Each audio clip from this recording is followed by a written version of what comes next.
ক্রিকেটকে উপাসনা করে ভারতীয়রা, তবে ফুটবলের প্রতিও তাদের ভালোবাসা কম নয়, বিশেষ করে পশ্চিমবঙ্গ ও দেশটির দক্ষিণের রাজ্যগুলোতে। ফিফা বিশ্বকাপ আসলেই সেই উন্মাদনা পায় ভিন্ন মাত্রা।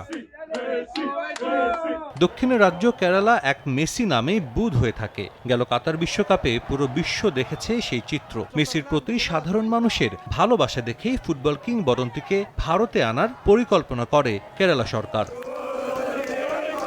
গেল বছরের নভেম্বরে কেরালার ক্রীড়ামন্ত্রী ভি আব্দুর রহিমান প্রথমে দিয়েছিলেন সেই সুখবর, ভারতে খেলবেন লিওনেল মেসি এবং তার দল আর্জেন্টিনা। তবে সে খবর সমর্থকদের যতটা আনন্দ দিয়েছিল, ঠিক ততটাই হতাশ করে। স্পন্সর জটিলতায় শেষ পর্যন্ত ভেস্তে যায় বিশ্ব চ্যাম্পিয়নদের ভারত সফর। আবারও নতুন করে আলোচনায় মেসির কেরালা সফর। ভি আব্দুর রহিমান জানিয়েছেন, এবার সব ঠিকঠাক, অবশেষে পূরণ হবে কেরালার অজস্র মেসি ভক্তের স্বপ্ন। অক্টোবর-নভেম্বরের ফিফা উইন্ডোতে মেসি সহ আর্জেন্টিনা দল কেরালায় অংশ নেবে এক প্রদর্শনী ম্যাচে। স্পন্সর নিয়ে যে জটিলতা ছিল সেটাও কেটে গেছে বলে নিশ্চিত করেছেন রাজ্যের ক্রীড়ামন্ত্রী।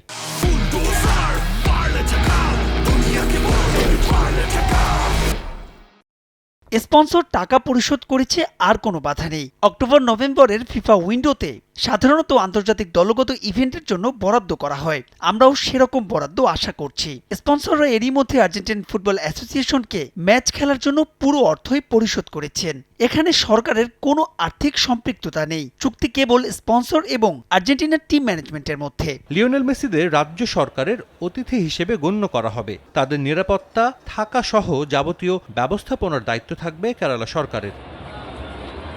এর আগে 2011 সালের সেপ্টেম্বরে প্রথমবারের মতো ভারত সফরে যান লিওনেল মেসি। কলকাতার যুব ভারতী স্টেডিয়ামে গ্যালারি ভরা দর্শকের সামনে ভেনেজুয়েলার বিপক্ষে খেলেছিল আর্জেন্টিনা। ম্যাচটি 1-0 গোলে জিতে নেয় আলবিসেলেস্তে। সে ম্যাচ দিয়েই জাতীয় দলে নেতৃত্বে শুরু হয়েছিল লিওনেল মেসির।